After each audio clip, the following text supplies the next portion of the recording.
ఇప్పుడు కర్నూలు నగరానికి సంబంధించి మనం తీసుకుంటే కర్నూలు నగరంలో కూడా చెదురుమదురు సంఘటనలు అక్కడక్కడ జరిగాయి.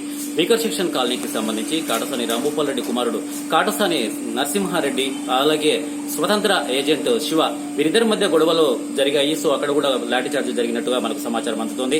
అలాగే వీకర్ సెక్షన్ కాలనీకి సంబంధించి, అలాగే తర్వాత ఉస్మానియా కాలేజీ దగ్గర కూడా కొన్ని చెదురుమదురు ఘటనలు కూడా జరిగాయి.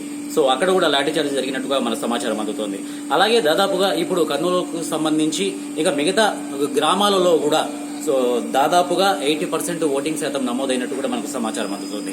ఇంకొక విషయం ఏంటంటే కట్టుదిట్టమైన భద్రతా ఏర్పాట్లు కొన్ని చోట్ల చాలా పకడ్బందీగా జరిగాయి. కానీ కొన్ని చోట్ల మాత్రం అసలు భద్రతా వైఫల్యం కొట్టొచ్చినట్టు కనపడుతోంది.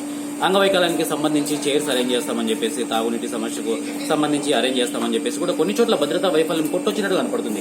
మిగతా అన్ని చోట్ల కూడా ప్రశాంతమైన వాతావరణంలో కూడా ఎన్నికల ప్రక్రియ, ఎన్నికల సరళి కొనసాగిందనేది మనకు సమాచారం అందుతుంది. అలాగే దాదాపుగా మిగతా ఏరియాస్ లో కూడా తీసుకుంటే దాదాపు ఈ ఓటింగ్ శాతం అనేది భారీగా పెరిగింది ఈసారి. ఓవరాల్ గా చెప్పుకుంటే గ్రామీణ ప్రాంతాలలో కూడా 80% ఓటింగ్ శాతం నమోదైనట్టు మనకు కనపడుతుంది.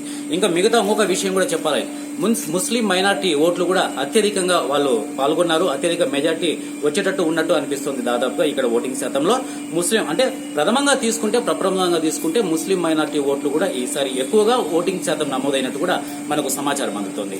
అలాగే ఓవరాల్ గా తీసుకుంటే కర్నూలు సంబంధించి కాకుండా ఏపీ వైడ్ ఓవరాల్ గా తీసుకుంటే ఓటింగ్ సరళి ప్రక్రియ ఏ విధంగా ఉంది అనేది అన్ని చోట్ల కట్టుదిట్టమైన భద్రతా ఏర్పాట్ల మధ్య ఓటింగ్ సరళి బాగా జరిగినట్టు కూడా మనకు సమాచారం అందుతుంది. ప్రశాంతమైన వాతావరణంలో కట్టుదిట్టమైన భద్రతా ఏర్పాట్ల మధ్య పోలీస్ డిపార్ట్మెంట్ వారైతేనేమండి, ఎలక్షన్ కమిషన్ కు సంబంధించిన వారైతేనేమండి చాలా రెస్పాన్స్ బాగా వచ్చింది. కట్టుదిట్టమైన భద్రతా ఏర్పాట్ల మధ్య ఓటింగ్ సరళి కొనసాగింది. అలాగే ఇప్పటికీ కొన్ని చోట్ల గ్రామాలలో ఈ ఓటింగ్ సరళి కొనసాగుతూనే ఉంది.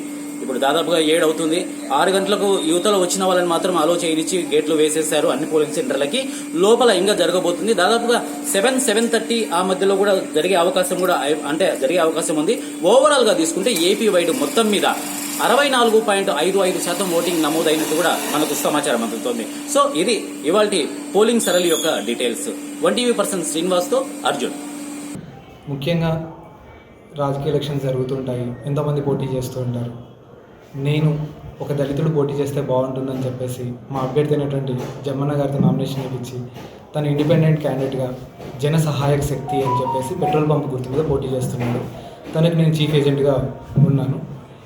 ఈరోజు 75 నుంచి 80 బూత్ వరకు అంటే వీకర్ సెక్షన్ కాలనీలో బీసీ కాలనీలో ఎంపీపీ స్కూల్, జెడ్పీహెచ్ స్కూల్ దగ్గర ఎలక్షన్స్ జరుగుతున్నాయి. చీఫ్ ఏజెంట్గా నాకున్న హక్కును ఉపయోగించుకొని నేను ఆ ఏరియాలో పర్యవేక్షణ చేస్తుండగా పాణ్యం ప్రస్తుత ఎమ్మెల్యే కొడుకునేటువంటి కాటసాని శివనరసింహారెడ్డి మద్యం సేవించి తన అనుచరులతో లోపలికి దూరారు. మేము బయటకు వస్తుండగా మాతో దుర్భాషలాడుతూ మా మీద దాడి చేయడానికి తన 30 మంది ఈ వ్యక్తులతో దాడి చేయడానికి ప్రయత్నించారు. నోటికి వచ్చిన బూతులు తిట్టారు. దళితులు ఎందుకు పోటీ చేస్తున్నారు, నీకు ఒక్కోటైనా పడుతుందా, మిమ్మల్ని ఏరియా ఖాళీ చేపిస్తాము, అలాంటి పక్కన ఎందుకు ఉంటావు అని చెప్పేసి నోటికి వచ్చిన హంగామా చేశారు. తర్వాత మేము పోలింగ్ బూత్ నుంచి కూడా ఎందుకు గొడవలని ప్రశాంతంగా వెళ్తుంటే తన అంచనా వర్గాన్ని తీసుకొని రాళ్ళు తీసుకొని నా అభ్యర్థి ప్రయాణిస్తున్న కార్ మీద కూడా రాళ్ళు వేపించడం జరిగింది. అంటే మేము అడుగుతున్నాం ఈరోజు, ఏంటి కాటసాని శివనరసింహారెడ్డి గారు, అసలు మీరు మద్యం దాగి పొల్యూషన్ బూత్కి రావాల్సిన అవసరం మీకేమొచ్చింది? దళితులు పోటీ చేస్తే మీకు ఎందుకు అంత అసూయ? ఏంటి మీరు ఓడిపోతున్నారని భయమా? ఈరోజు మీరు చేసే ప్రతి చర్య వల్ల ఏ ఒక్కరు కూడా ఎలక్షన్ మీద పోటీ చేయాలనే భయాన్ని, ఆశని కోల్పోతున్నారు. దీని మీద ఎలక్షన్ కమిషన్ తగిన చర్య తీసుకొని శిక్షించకపోతే నేను నా దళిత సోదరులను తీసుకొని ఉద్యమం చేయడానికి కూడా సిద్ధంగా ఉన్నాను. దీని మీద పక్కా యాక్షన్ తీసుకోబోతున్నాం. దీని మీద కంప్లైంట్ చేయబోతున్నాము. ఈ సంస్కృతి ఎవరైనా వీడాలి.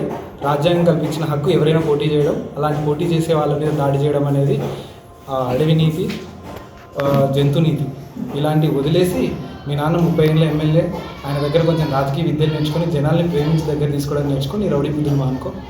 నువ్వు చేసిన దానికి తప్పకుండా మేము యాక్షన్ తీసుకుంటాము, కంప్లైంట్ చేస్తాము.